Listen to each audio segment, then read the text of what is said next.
Qui a ordonné et pour quelles raisons l'arrêt des opérations de scannage à la grande barrière de Goma à la frontière avec le Rwanda?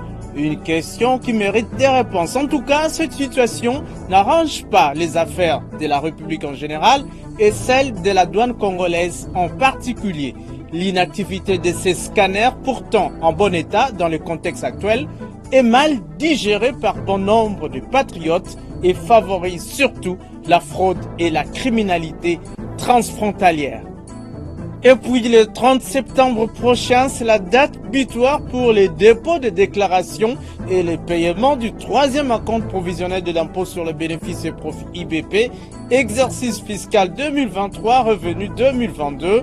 La Direction générale des impôts, DGI, invite tous les contribuables concernés par cette échéance fiscale à s'acquitter correctement et honnêtement de leurs obligations fiscales dans les délais échus. Le développement de ces titres et tant d'autres dans le corps de ce magazine Fiscalité et Développement dans une présentation signée Muriel Makiese Loutina.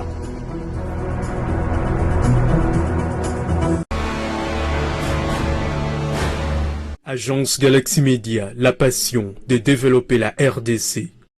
Bienvenue à cette nouvelle édition du magazine Fiscalité et Développement, la grand-messe des finances publiques, questions économiques et dossiers de développement en République démocratique du Congo.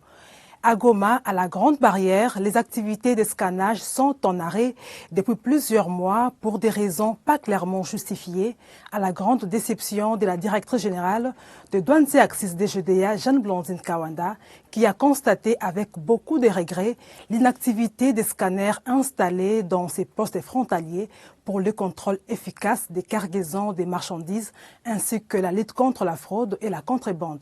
Cette situation malheureuse et inexpliquée qui favorise la fraude et la criminalité transfrontalière fait surtout échapper au trésor public congolais plusieurs millions de dollars de recettes. Les explications de Didi Bavambounombo Pépé sur les images de Guilain Mouzembe et de Gonzague. Grande barrière de Goma, nous sommes là dans la province du Nord Kivu, à la frontière avec le Rwanda. La directrice générale de Douanes et Axes, DGDA, Jeanne-Blandine Kawanda Walwom, à la tête d'une forte délégation, inspecte les installations douanières dans ces postes frontaliers stratégiques. Mais elle constate avec beaucoup de regrets l'inactivité des opérations de scannage. Immobilisés et emprisonnés dans cet enclos de chaînes, ces scanners sont pourtant en bon état. Une situation que n'apprécie guère le directeur provincial de la DGDA Nord Kivu, Jodel Diongo. L'arrêt des opérations de scannage des marchandises depuis un certain temps, je ne sais pas pourquoi, nous vous avons fait rapport sur ce dossier. Le deuxième scanner est même déjà arrivé, depuis lors inopérationnel. Et je crois que je peux donner cet exemple-là. Pourquoi un monsieur, un importateur normal, qui sait qu'il n'a rien à craindre de la douane, peut prendre le luxe de pouvoir hausser le niveau de son conteneur de 2 ou 3 décimètres? Cela pour que ça ne puisse pas passer dans le bras du scanner. Ça veut dire qu'il y a des choses à cacher. Ça veut dire qu'il a des choses à cacher. Donc, on a peur du scanner.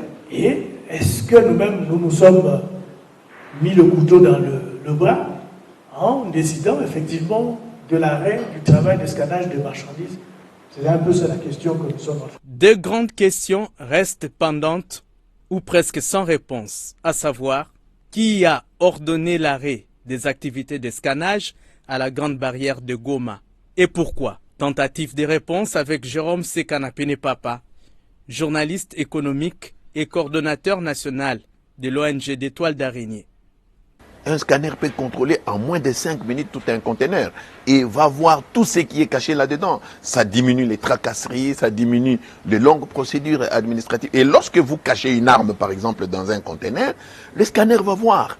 Tout va apparaître sur l'écran. Alors, on ne peut pas interdire un outil comme celui-là dans une frontière où nous avons des problèmes interminables avec le voisin, qu'on ne puisse pas dénicher ce qui est caché. Et la plupart des fois, on a vu même les agents de la Monisco cacher les coltans, la cassitérite dans dans leurs véhicules. On a vu des marchandises, des liqueurs, du vin luxueux qu'on a caché donc des marchandises de toutes sortes sont souvent cachées. Alors, on ne peut pas se réveiller du jour au lendemain, dire que non, nous suspendons l'exploitation des scanners, alors que ces scanners-là sont là depuis 10 ans et sont certifiés, homologués et font du travail qui ne nuit pas à la santé des citoyens.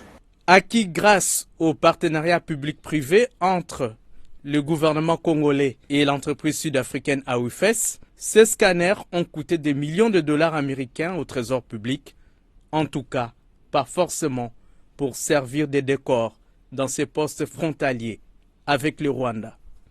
Le vendredi 30 septembre prochain, c'est la date butoir pour le paiement du troisième acompte provisionnel de l'impôt sur les bénéfices et profits IBP, exercice fiscal 2023, revenu 2022.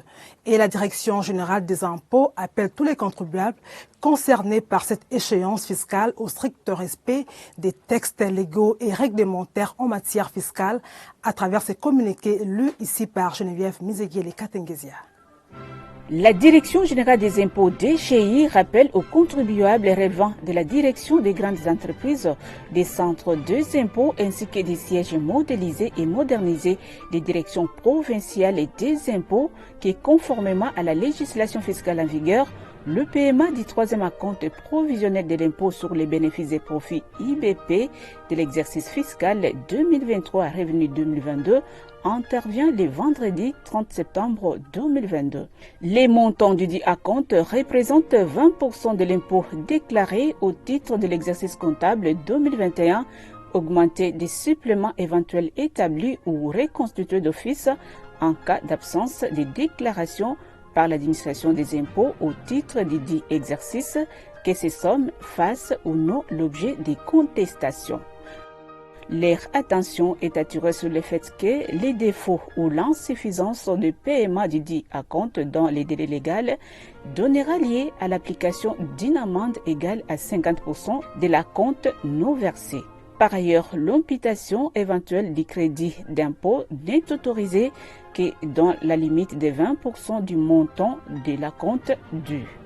Conformément au communiqué du 29 décembre 2020 de son Excellence, Monsieur le ministre des Finances, portant utilisation obligatoire du logiciel Usurégie et au décret numéro 007/2002 du 2 février 2002 relatif au mode de paiement des dettes envers l'État tel que modifié et complété par le décret numéro 20/019 du 21 août 2020 et ses mesures d'exécution. Les contribuables concernés par les paiements de cet acompte sont invités à télécharger leur bordereau des versements d'acompte provisionnel sur le site web de la DGI à l'adresse www.dgi.gouv.cd. Fait à Kinshasa, le 20 septembre 2022, Barnabé Mwakadimamba. Agence patriotique par excellence et modèle du civisme fiscal dans l'univers médiatique en République démocratique du Congo, l'agence Galaxy Media s'est déjà acquittée depuis 72 heures de ses obligations fiscales au titre de l'impôt sur les bénéfices et profits IBP. Efforts et défis permanents de la DGI pour la mobilisation optimale des ressources financières nécessaires à la reconstruction du Grand Congo. C'est ce qu'on peut retenir du message du directeur général des impôts, Barnabé Mwakadimamba, lors de la présentation de sa régie financière à la 2e édition de la conférence organisée par North-South Investment Forum à Houston, au Texas, aux États-Unis d'Amérique, ambitionnant mobiliser 5 milliards de dollars américains à fin 2022. Primé meilleur directeur général de l'année 2022 en RDC pour ses performances dans la mobilisation des recettes fiscales et la bonne gouvernance, le patron des impôts a laissé entendre que ces prix lui décernés n'est sans nul doute qu'un retentissement des exploits de la DGI conformément à la vision du chef de l'État, Félix Antoine Tshisekedi Tshilombo, et celle du gouvernement de la République démocratique du Congo. Signalant que c'est une première dans l'histoire de cette régie financière que la DGI a franchi la barre historique des 6 000 milliards de francs congolais en collectant plus de 6 500 milliards de francs congolais, soit 3,3 milliards de dollars américains pour l'exercice 2021, avec un taux de réalisation de 130%, dépassant largement la prévision des 4 900 milliards 893 millions de francs congolais lui assignés dans la loi des finances 2021. Devant un parterre de membres du gouvernement et plusieurs autres dignitaires du pays, le magazine économique Forbes a décerné mardi 20 septembre dernier à New York aux États-Unis d'Amérique des titres à quelques membres du gouvernement de la République, dont les ministres des Finances, des Hydrocarbures et celui de la Communication et Médias. Mais le travail réalisé par l'Inspection générale des finances IGF n'est pas passé inaperçu aux yeux de ces magazines. L'inspecteur général des finances, chef de service, a été récompensé pour son travail dans le cadre du contrôle de la gestion des fonds publics. Images et commentaires de nos confrères de la cellule de communication de l'IGF. Aux États-Unis d'Amérique, le 20 septembre 2022 à 19h, le jury du magazine américain les plus crédibles et mondialement reconnu pour son sérieux et sa rigueur, Forbes, rend un verdict en marge du forum sur les investissements en Afrique. Julius Alligati, the General Inspector of the IDF.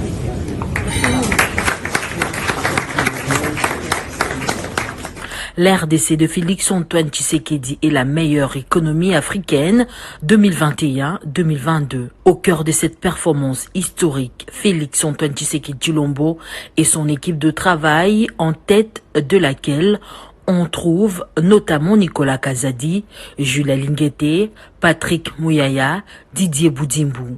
Nicolas Kazadi est le ministre des Finances qui a piloté les performances financières et économiques de la RDC avec un budget qui passe de 4 milliards de dollars américains en 2019 à 15 milliards de dollars américains. Un cadre macroéconomique stable, une croissance économique de plus de 100% et une amélioration de réserves d'échange historiques passant de 800 millions de dollars américains en 2019 à 4 milliards de dollars américains en 2022. Jules Alinguete Key attire l'attention de Forbes comme artisan de la mise en œuvre de la politique de Félix Antoine Tshisekedi dans la lutte pour l'assainissement des finances publiques.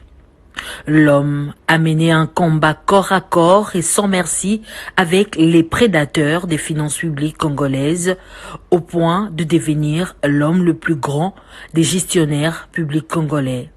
Déterminé et ferme, Jules Alinguete ne recule pas devant les antivaleurs. En 2 ans, il a mis en route un nombre impressionnant des membres du gouvernement et gestionnaires publics véreux. La contribution de l'inspection générale de finances de la RDC dans l'instauration de la bonne gouvernance publique est saluée par les observateurs avertis. Un autre Congolais à l'honneur était l'homme d'affaires Kindwelo. Sans être au gouvernement et aux affaires publiques, il a sensiblement contribué à l'investissement privé national dans les pays avec la création d'emplois multiples et ce depuis plus de 20 ans. Félicitations à ce digne fils de la RDC pour leurs efforts pour le redressement de leur pays.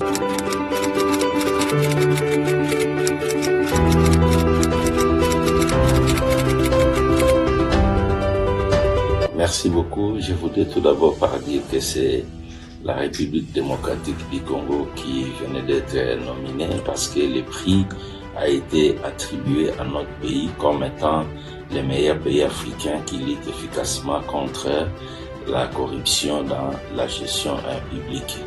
Et mon impression, c'est une très grande satisfaction pour avoir accompagné efficacement son Excellence Monsieur le Président de la République, chef de l'État, qui est au fait l'acteur principal de la lutte contre la corruption déclenchée dans notre pays.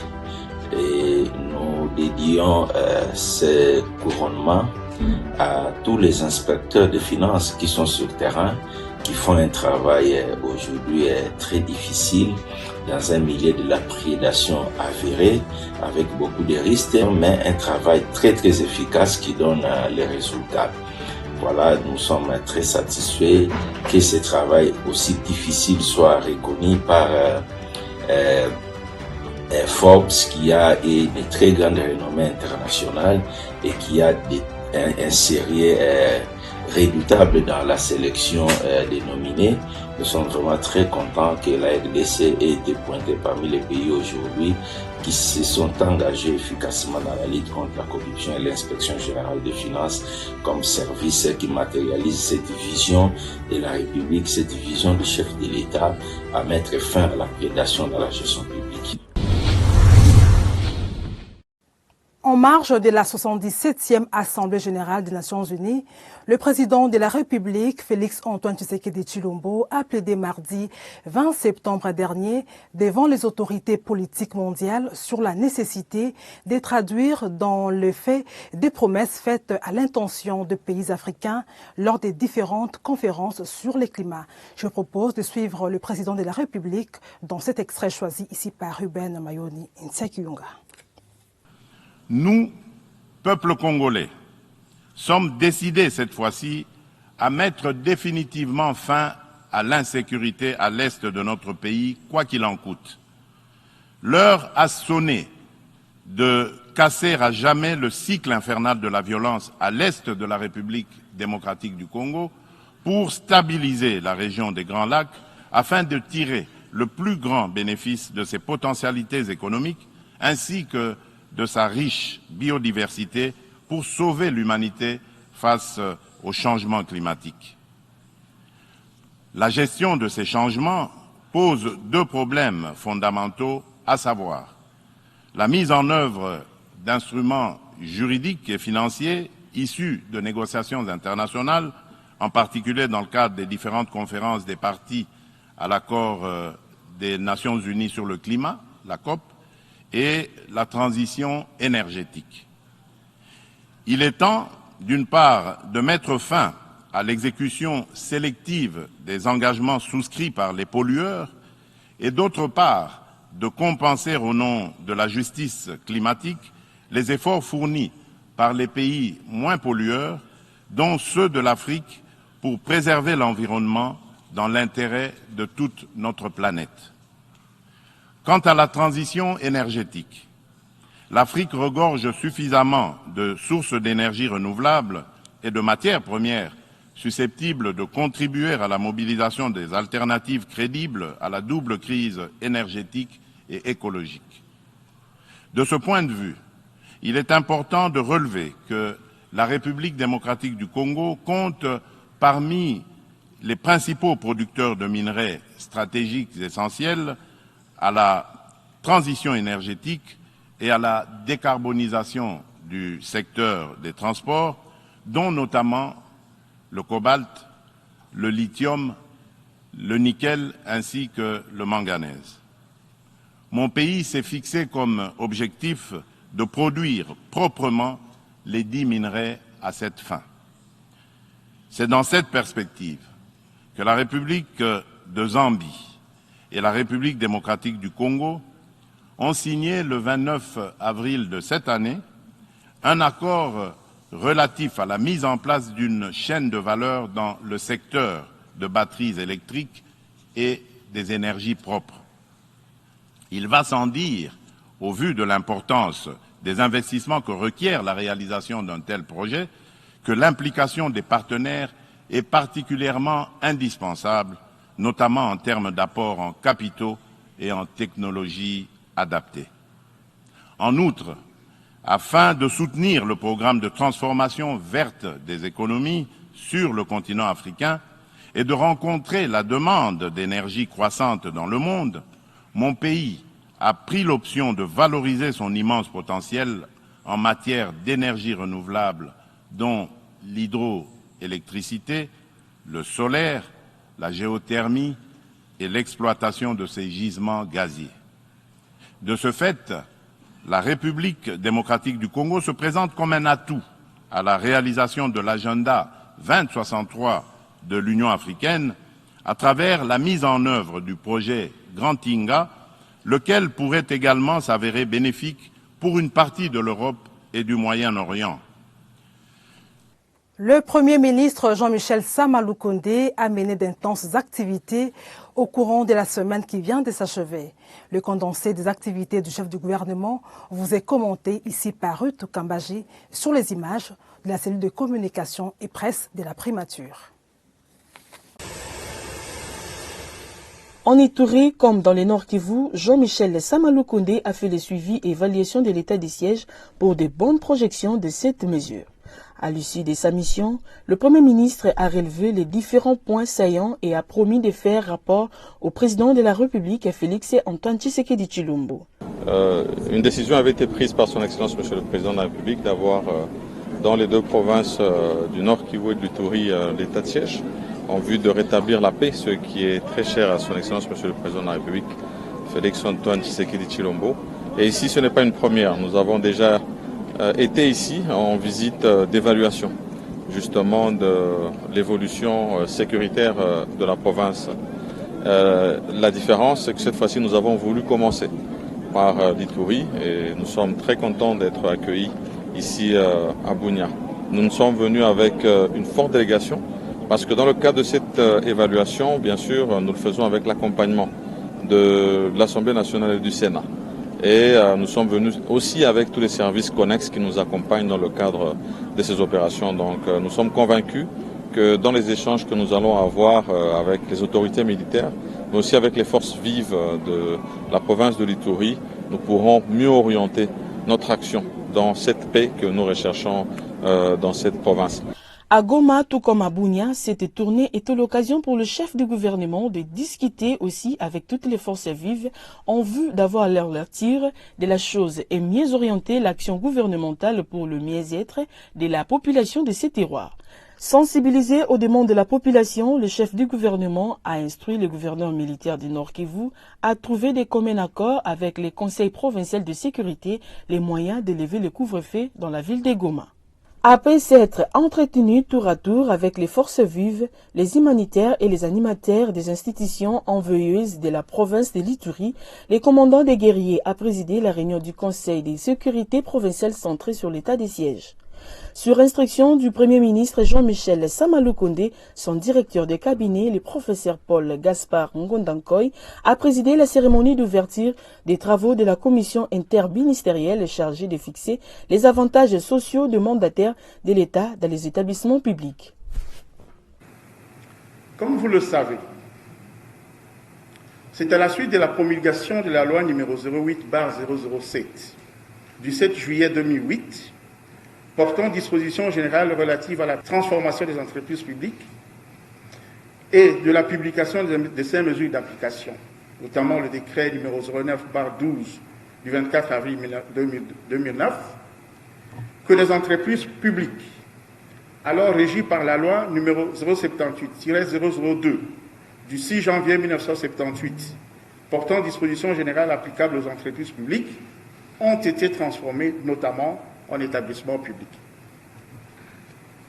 Cette transformation a eu comme conséquence directe non seulement le changement du cadre juridique et institutionnel de gestion de ces grands services publics de l'État, mais également une nouvelle manière de concevoir le statut et le rôle du mandataire public dans ces établissements, ce qui se traduit notamment par une autre façon de concevoir la rémunération, les primes et les avantages sociaux alloués à ces mandataires. Avant son départ pour l'Est du pays, le Premier ministre a reçu tour à tour dans son cabinet de travail à la primature une délégation du groupe Texaf venue lui soumettre les difficultés auxquelles son entreprise est confrontée, notamment la tentative d'expoliation dans la baie d'Engalima, ainsi que le président de la Fédération Wallonie-Bruxelles, Pierre-Yves Géolé, en séjour à Kinshasa. Rendons-nous à Dakar au Sénégal où s'est tenue du 12 au 14 septembre 2022 la 18e session de la conférence ministérielle africaine sur l'environnement et la réunion stratégique et ministérielle du groupe de négociation des pays les moins avancés sur le changement climatique. Cette session s'est déroulée sous le thème « Assurer le bien-être des populations et garantir la durabilité environnementale en Afrique. » La République démocratique du Congo a été représentée à ces assises par la vice-premier ministre de l'Environnement et Développement durable, F. Bazaï Bamassoudi. Dans son speech, la patronne de l'environnement congolais a exigé le respect des engagements des pays pollueurs quant au fonds destiné à la lutte contre le changement climatique. Reportage de Ruben Mayoni rendu par Ruth Kambashi.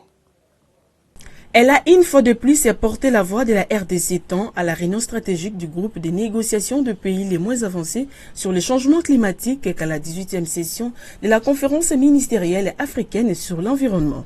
F. Bazaïba, vice-premier ministre, ministre de l'Environnement et Développement durable, a pris la parole pour exiger le respect des engagements de pays pollueurs quant au fonds destiné à la lutte contre le changement climatique qui ne constitue pas une aide mais plutôt un droit pour le pays qui dispose des massifs forestiers. Une session tenue sous le thème « Assurer le bien-être des populations et garantir la durabilité environnementale en Afrique ». Le thème encourage le gouvernement à s'assurer que les mesures de redressement de la résilience aux effets du changement climatique et d'intégration de politiques ambitieuses pour stopper et inverser la perte de la biodiversité et restaurer les services écosystémiques. L'objectif poursuivi par cette réunion est de faire le point sur le progrès réalisé à ces jours dans les négociations internationales sur le changement climatique, de discuter des questions et défis clés, de développer un plan et de convenir des priorités et positions pour la COP27. Les enjeux au niveau de la pré-COP sont des enjeux mondiaux, n'est-ce pas? Ça concerne la planète tout entière, parce que la problématique du climat, c'est une problématique humanitaire, donc qui concerne toute l'humanité. Alors, au niveau des pays comme le nôtre, PMA, c'est de devoir inscrire certaines questions prioritaires importantes à l'ordre du jour. Et les questions, vous les avez entendues, le perte et préjudice, c'est la continuité d'ailleurs de la COP26, la justice climatique, elle revient parce que ceux-là même qui sont appelés à appliquer les principes des pollueurs-payeurs ne respectent pas leur engagement. C'est pourquoi cette question nous traîne des années en années. S'ils respectaient leur engagement, c'est une question dont on n'allait plus y revenir. Nous allons intégrer aussi à l'ordre du jour la transition énergétique, c'est un enjeu par rapport à ce qu'on appelle cas de force majeure. Je crois que lors des échanges ici, j'avais épinglé l'exemple de l'Allemagne qui, reconnaissant ses engagements au niveau de sa CDN, reconnaissant qu'elle fait partie des pays grands pollueurs de 80%, mais compte tenu de ce que l'Allemagne a appelé cas de force majeure, la guerre entre l'Ukraine et la Russie, l'Allemagne a dit qu'elle ne peut plus continuer à importer le gaz de la Russie. L'Allemagne est obligée de rétropédaler à utiliser l'énergie fossile la plus polluante, c'est le charbon. Alors, ce sont des questions à inscrire à l'ordre du jour pour savoir est-ce que nous pouvons réfléchir sur l'alternative. Si vous êtes déjà grand pollueur, vous devez encore revenir dans la pollution, c'est la catastrophe pour le monde. Alors, dans le même ordre d'idées, introduire aussi les cas de force majeure liés au développement pour les pays africains. Nous sommes tous obligés à présenter notre rapport vis-à-vis de notre population en 2030 en ce qui concerne l'objectif de développement durable. À la conférence ministérielle africaine sur l'environnement, la patronne de l'environnement congolais a évoqué les mesures adoptées par la conférence ministérielle sur l'environnement pour trouver des solutions aux problèmes environnementaux en Afrique qui ont toujours été participatives et consultatives depuis sa création. Il convient de souligner que les mandats de cette conférence est de défendre la protection de l'environnement en Afrique, de veiller à ce que les besoins humains fondamentaux soient satisfaits de manière adéquate et durable, de veiller à ce que le développement social et économique soit réalisé à tous les niveaux et de veiller à ce que les activités et pratiques agricoles répondent aux besoins de la sécurité alimentaire de la région. Donc les gouvernements africains et notamment les gouvernements des PMA des pays les moins avancés à travers le monde sont obligés d'utiliser à bon escient, de transformer le potentiel qu'ils ont dans leur pays, les transformer en richesses qui vont amener au développement. Il y a par exemple l'exploitation de l'énergie, parce que pour protéger les forêts en ce qui nous concerne, la meilleure stratégie de protéger les forêts est élargir la desserte en électricité. Donc, lorsque vous avez l'électricité, vous donnez l'alternative à l'énergie de bois. La meilleure solution de protéger les forêts qui constitue la réponse face aux enjeux du climat, c'est de devoir changer l'agriculture itinérante sur brûlis à autre chose. Mais tout ça, c'est ça le programme d'adaptation. Comme l'adaptation ne vient pas, le grand enjeu, les fonds ne viennent pas, c'est d'intégrer la possibilité de financer et l'adaptation et aussi les urgences des pertes et préjudices. Nous disons la tonne de carbone doit avoir un prix unicitaire au nord et au sud, parce que ça ne s'explique pas que les forêts du sud tropicales humides, qui ont d'ailleurs des capacités incommensurables de séquestration de pollution par rapport aux forêts secondaires plantées ou artificielles, mais que les véritables forêts aient $5 la tonne de carbone et les autres plus de $5, ce n'est pas normal. Si nous avons cette enveloppe qui constitue un droit pour nous, car pendant que nous discutons, ces forêts, ces tourbières rendent les services qu'il faut à l'humanité. Donc si nous avons ces fonds, nous sommes prêts, les PMA, à nous solidariser, à ponctionner des fonds là, de la tonne de carbone pour alimenter, que ce soit les fonds d'adaptation, eux-mêmes les urgences. Donc si on cherche l'argent, c'est de là où viendra l'argent.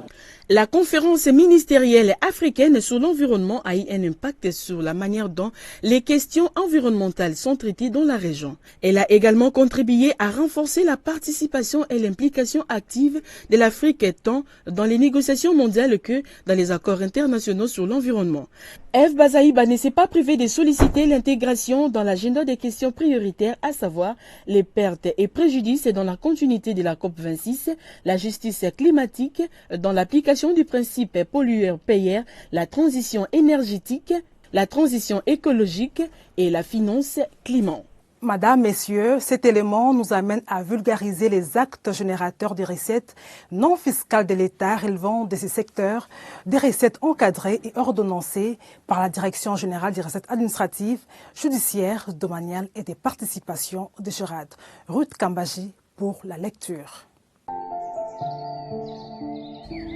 Voici les actes générateurs des recettes non fiscales de l'État relevant du secteur de l'environnement sous l'encadrement de la DGRAD, conformément à l'ordonnance loi numéro 18/003 du 13 mars 2018 fixant la nomenclature des droits, taxes et redevances du pouvoir central.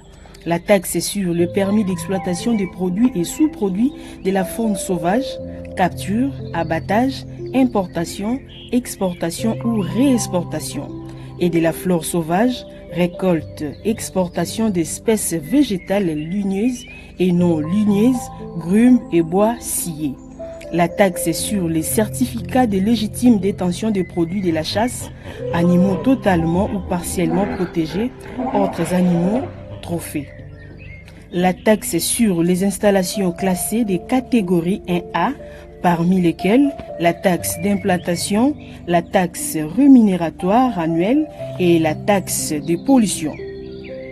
Les taxes à l'exportation sur délivrance d'un certificat phytosanitaire et sur délivrance des certificats d'origine. La quotité du trésor public sur la taxe des déboisements, les permis de coupe de bois industriel, la redevance sur superficie concédée, la taxe d'inventaire et de reconnaissance forestière, la taxe d'homologation d'une organisation non gouvernementale nationale et internationale, et enfin, La taxe est sur la délivrance d'une autorisation d'achat, de vente ou d'exploitation de bois d'œuvre.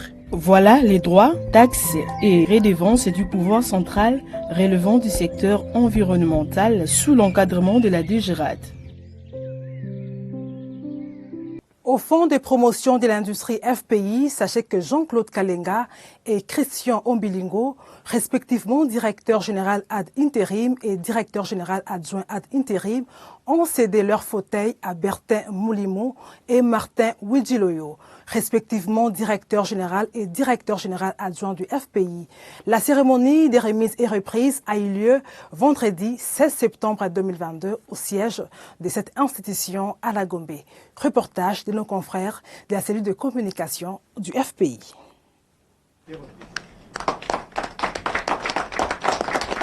Ils ont désormais le destin du Fonds de promotion de l'industrie FPI entre leurs mains. Nous parlons de Madame Vicky Katoumoua, présidente du conseil d'administration, Bertin Moudimou Tshisekedi, directeur général, et Martin Widjiloou, directeur général adjoint. Devant le ministre de l'Industrie, Julien Paluku Kaongia, la cérémonie de remise et reprise entre le comité entrant et celui sortant a vécu ce 3 septembre 2022. Après 14 mois d'intérim en tant que directeur général, Jean-Claude Kalenga et son adjoint Christian Ombilingo, qui se reversent dans la masse laborieuse du FPI, promettent de continuer à œuvrer avec le même zèle pour le bien-être de cet établissement public de l'État congolais. En termes de recettes, le comité intérimaire lègue une trésorerie nette de 124 millions de dollars américains avec plusieurs grands projets en cours d'exécution dans plusieurs provinces du pays. Au moment où je vous transmets le témoin, nos réserves de trésorerie disponibles à l'heure où je vous parle, ces réserves se chiffrent à 124 millions de dollars, soit une croissance de 226% en l'espace de 14 mois d'intérim, et nous n'avons pas encore atteint tout notre potentiel de collecte des ressources. Donc, la trésorerie du FPI est saine. Tout en remerciant le président de la République, Félix Antoine Tshisekedi Tshilombo, pour le choix porté sur sa personne, le nouveau manager du FPI, Bertin Moudimou Tshisekedi, promet d'œuvrer pour la continuité et jouer sa partition dans le développement de la RDC. En me confiant les destinées de cet établissement public, le chef de l'État a tenu à m'associer à l'œuvre de la reconstruction de notre cher et beau pays, la République démocratique du Congo, dont le relèvement de sa ruine de plusieurs décennies requiert de la volonté et de la détermination dans les chefs de ses dirigeants. Cependant, pour jouer efficacement ce rôle, il ne suffit pas seulement de désigner de nouveaux animateurs, mais le personnel de l'entreprise, cadres et agents, chevilles ouvrières du dispositif, doit de toute évidence s'ajuster au nouveau management pour la mise en œuvre de ces directives. Voilà pourquoi, tout en remerciant le personnel pour l'accueil enthousiaste qui nous a réservé en cette circonstance, je l'exhorte à la conscience et au professionnalisme dans l'accomplissement de ces tâches quotidiennes. Pour notre part, après exploitation subséquente des états des lieux présentés par les différentes directions et services autonomes, nous dégagerons une feuille de route qui servira de boussole aux actions que j'envisage mener avec le concours de tous. Toutefois, je rassure le personnel de ma disponibilité à rencontrer ses attentes, mais dans la discipline et le respect des instructions de l'entreprise. C'est une autre page d'histoire qui s'écrit au FPI, certes, mais la mission demeure la même, accompagner l'action du gouvernement et la vision du chef de l'État, tout en contribuant dans la réalisation des investissements pour le compte du Trésor public et du financement de l'industrie locale en République démocratique du Congo. La République aura toujours besoin de vous. Continuez. Si vous êtes industriel exerçant en République démocratique du Congo, rassurez-vous que vous êtes assujetti au paiement de la taxe de promotion de l'industrie locale TPIL pour les ventes de vos produits sur le marché local. Dans ce cas, collectez et reversez mensuellement la taxe de promotion de l'industrie locale au taux de 2% du prix du revient industriel. C'est contribuer à la pérennisation du cycle de financement des projets industriels en RD Congo. Tenez, la taxe de promotion de l'industrie locale est une parafiscalité préaffectée au financement des projets industriels. Ceci est un message du Fonds de promotion de l'industrie. FPI, votre partenaire privilégié pour la réussite de vos projets. Quelle est la santé du panier de la ménagère au samedi 24 septembre 2022? Le constat est ici fait par notre consoeur Naomi Makwela Etchouné-Naki sur les principaux marchés de la capitale congolaise. Ouvrons ces tours d'horizon de prix des produits alimentaires de grande consommation avec les poissons chinchards, connus populairement sous le nom de Claude ou Thompson, où le prix d'un carton est resté stable sur plusieurs marchés de la ville de Kinshasa depuis la semaine passée. Il s'est maintenu à 170 000 francs congolais au marché de la Liberté. Au marché Zikida, cette denrée a connu une légère baisse par rapport à la semaine passée. Le prix a reculé de 175 000 francs congolais à 172 000 francs congolais. Au marché Gambela, il faut décaisser 165 000 francs congolais pour avoir un carton de piodi. Et enfin, au marché Matete, un carton de poisson chinchard s'est vendu à 169 000 francs congolais. Concernant les haricots, le prix d'un sac de 100 kg en provenance de Goma est à hausse sur les différents marchés, contrairement à la semaine passée, suite à la dépréciation du franc congolais face au dollar américain. Au marché de la Liberté, le coût de ces produits est passé de 160 $ américains à 170 $ américains. Même observation faite au marché Zikida où le prix d'un sac de haricots qui coûtait 150 $ américains se vend présentement à 165 $ américains. Au marché Gambela, il se négocie à 170 $ américains et 175 $ américains, c'est le prix observé au marché Matete. Pour les riz, sachez que le prix d'un sac de 25 kg coûte 49 000 francs congolais au marché de la Liberté et Matete, 50 000 francs congolais au marché Zikida et 49 500 francs congolais au marché Gambela. Au sujet d'huile végétale de la marque Regina de l'entreprise Panuco, le prix d'un bidon de 10 litres se vend à 48 500 francs congolais au marché de la Liberté. 49 500 francs congolais, c'est le prix observé au marché Zikida. Enfin, 49 000 francs congolais, c'est le coût à payer pour entrer en possession du bidon de 10 litres d'huile végétale Regina au marché Gambela et Matete. Bouclons ces passages en revue de prix de quelques produits alimentaires de première nécessité avec le sucre, dont le prix d'un sachet de 5 kg se vend à 10 000 francs congolais au marché de la Liberté. 11 000 francs congolais à la fois au marché Zikida, Gambela et Matete. Telles sont les tendances de prix de quelques denrées alimentaires de grande consommation collectées par l'agence Galaxy Media au samedi 24 septembre 2022 sur les principaux grands marchés de Kinshasa. Et puis, sur les marchés d'échange, les taux officiels de la Banque centrale du Congo au vendredi 23 septembre 2022 a affiché $1 américain à 2012,36 francs congolais, 1 euro à 2011,29 francs congolais, un franc CFA à 3,066 francs congolais et un rand de la monnaie sud-africaine à 113,81 francs congolais. Au samedi 24 septembre 2022, au parallèle cette fois-ci, les taux a varié entre 2030 et 2050 francs, les billets verts dans la majorité des communes de Kinshasa.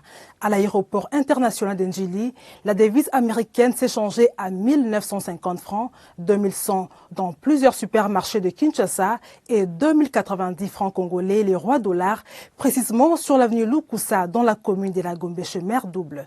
2000 francs, c'est les taux observés à Goma dans le Nord Kivu, à Kamina dans le Olomami, à Bumba dans la Mongala, 2005 francs congolais, les dollars américains à Aketi dans la province du Bazouélé, à Lusambo dans la province du Sankourou, $1 américain s'échangeait à 2010 francs congolais. Enfin, le pic du taux d'échange à l'intérieur du pays a été observé ce week-end à Kindu. Nous sommes là dans la province du Maniema où $1 américain s'échangeait à 2070 francs congolais dû à sa rareté sur les marchés kindusiens. Prenons à présent l'évolution des cours des principales matières premières sur le marché international au deuxième fixing du samedi 24 septembre 2022 avec Ruben Mayoni.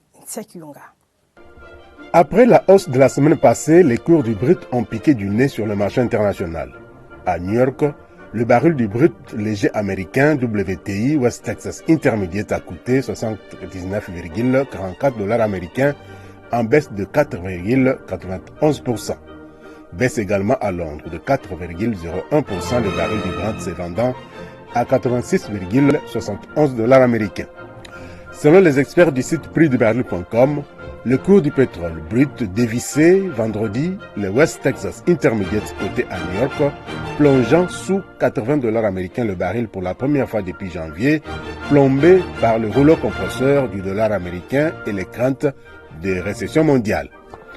Côté gaz naturel, le kilowattheure s'est vendu à 683 $ américains, soit une baisse de 0,19% malgré la persistance du conflit russo-ukrainien. Sur le marché minier, la tonne métrique du cuivre s'est négociée à 7 738,75 $ américains, toujours en baisse de 0,73%.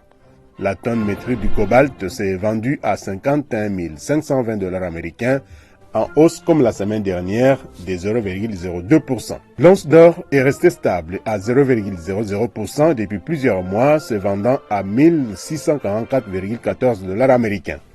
La tonne métrique du fer est à 98,89 $ américains, soit une hausse de 0,06% selon investing.com. La tonne du coltan est restée dans une stabilité dans les verts de 0,00%, se vendant à 114 000 $ américains selon les sites investir.leseco.fr. La tonne de lithium de son côté a coûté 1589 $ américains en baisse de 1,30%.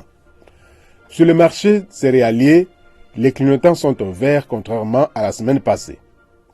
La tonne du maïs est négociée à 677 $ américains, soit une hausse de 0,26%, hausse également du prix du riz de 0,09%, la tonne coûtant 17,38 $ américains. Hausse aussi côté blé de 0,40%, la tonne se vendant à 881 $ américains. Pour les autres produits agricoles, la tonne du café a affiché une forte hausse de 76,86% à 220 $ américains, dictée par la hausse importante des coûts de production depuis plusieurs mois.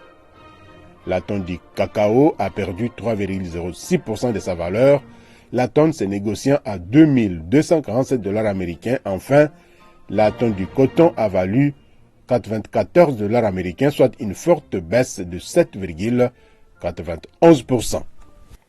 Terminons ces magazines avec la santé.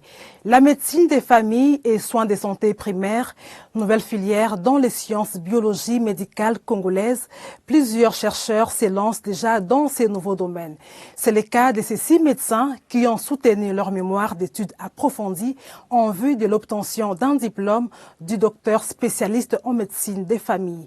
C'était le lundi 12 septembre 2022 à l'Université protestante au Congo, UPC. Regardez. Ils sont au nombre de 6. Ces médecins de la même promotion qui ont soutenu leur mémoire d'études approfondies pour obtenir le diplôme de docteur spécialiste en médecine des familles à l'Université protestante au Congo IPC. Dr Serge Nkoimbilio a axé son étude sur les pratiques des parents d'enfants épileptiques pour la prévention des crises. Il a brossé l'étude de l'épilepsie, les facteurs dominants, la gestion des crises, ainsi que le mode de prévention de cette pathologie.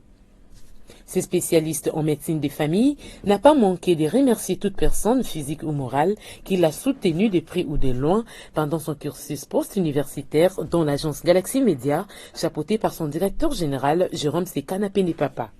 Nous sommes en train de montrer à l'humanité qu'il existe une maladie qui s'appelle l'épilepsie, une maladie chronique qui touche tous les âges, surtout dans les extrêmes, mais c'est plus les jeunes qui sont concernés, les enfants. Alors les enfants sont presque des incapables juridiques. Il faut que nous puissions miser notre action sur les parents pour prévenir ces crises qui est le facteur le plus important qui pourrait altérer la qualité de leur vie. Nous sommes à l'UPC pour ce 3e cycle depuis 2017. jusqu'à aujourd'hui, donc 5 ans durant de formation. C'est pas une mince affaire. Je rends grâce à Dieu pour son appui. Je remercie tous ceux qui m'ont appuyé, mes parents, mon épouse, mes enfants, l'agence Galaxy Media par son directeur général, Jérôme Sekana Penepapa, ainsi que tous les collègues, frères et encadreurs.